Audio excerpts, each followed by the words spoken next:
Episode 20। Aryan ऊपर सेजल के पास जाता है।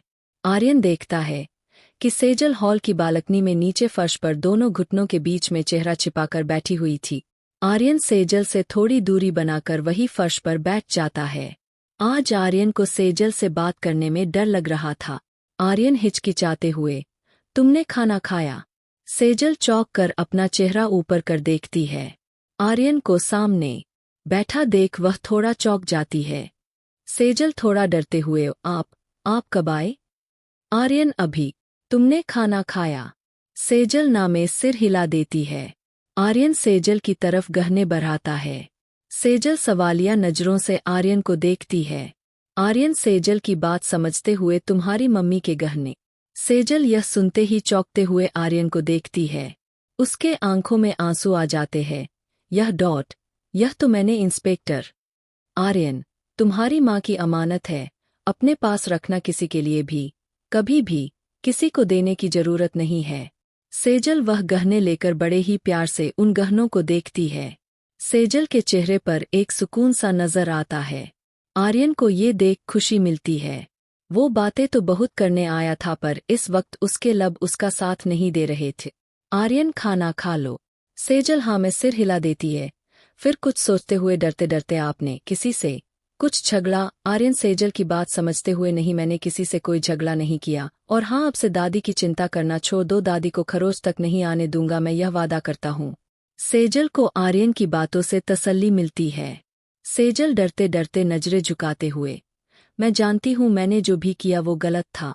आपके कैरेक्टर पर उंगली उठाई। मुझे पता है आप मुझे माफ नहीं करेंगे, और ना ही मेरी गलती माफी के लायक। आर्यन चौंकते हुए सेजल की तरफ देखता है। जो मैंने तुम्हारी जिंदगी खराब कर दी, तुम्हें उस बात का दुख नहीं है? सेजल ना में सिर हिला देती है। आर्यन चौंकते हुए, क्यों? सेजल कोई जवाब नहीं देती।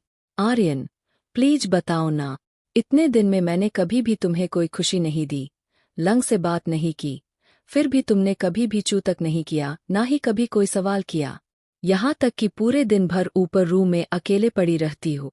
सेजल की आंखों में आंसू आ जाते हैं, क्योंकि आपने तो मुझे उस रोहन से बचाया है जो हमेशा गंदी नजर।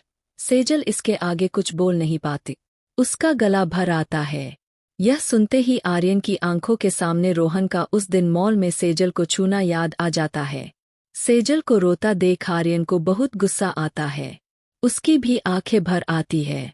आर्यन का मन करता है अभी जाकर रोहन को सबक सिखाए। आर्यन, तो तुम उससे शादी अपनी मर्जी से नहीं कर रही थी? सेजल ना में सिर हिला देती है। आर्यन वैसे ही काफी देर तक चुप बैठा रहता है। सेजल भी शून्य भाव से आसमान की तरफ देखती रहती है।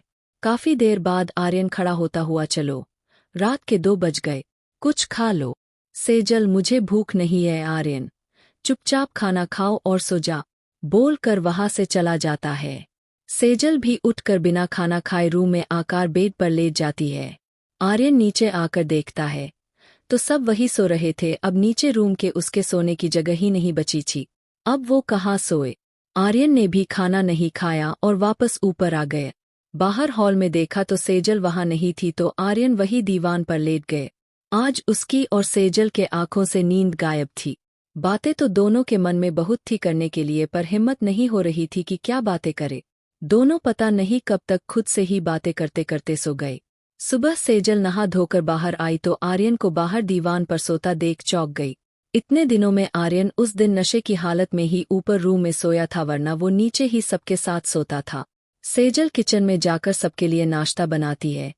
थोड़ी देर में विवेक ऊपर आता है तो आर्यन को बाहर दीवान पर शर्टलेस सोया देख मुस्कुरा देता है।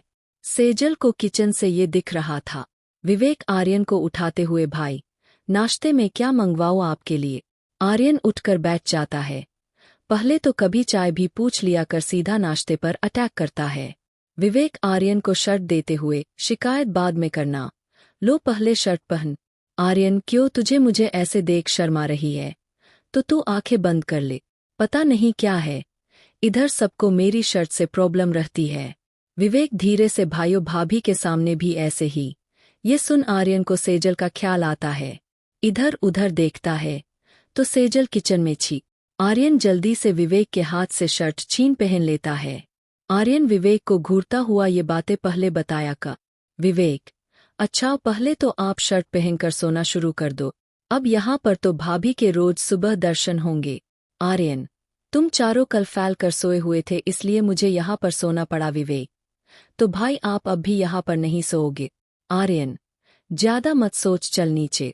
आर्यन नीचे आ जाता है। सेजल विवेक के हाथों सबके लिए नाश्ता भिजवाती है।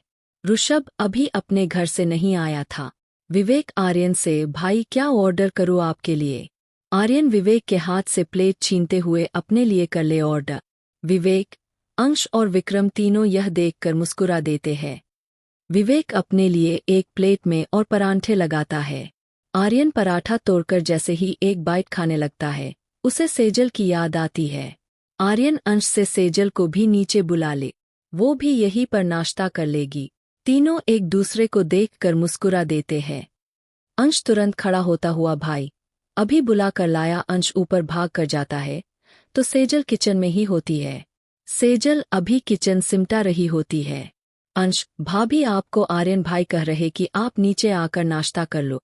सेजल ये सुनकर चौंक जाती है। सेजलन ही मैं यही कर लूंगी।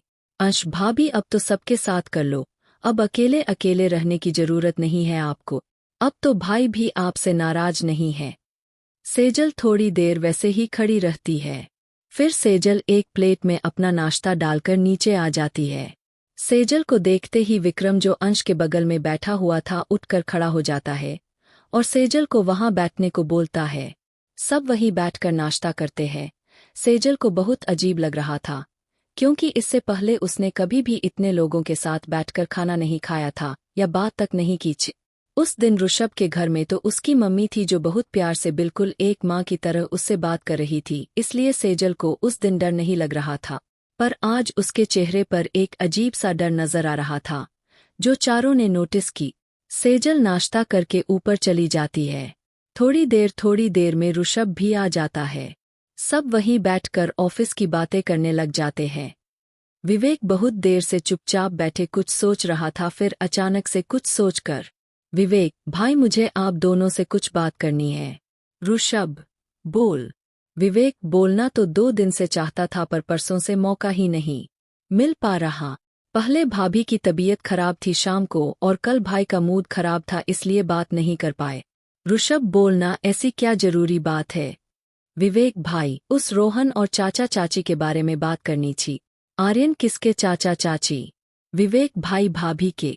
आर्यन गुस्से से, वो चाचा चाची नहीं जल्लाद है, नाम लिया कर उन दोनों का मेरे सामने, अगर मेरे सामने आए तो गला दबा दूं दोनों का।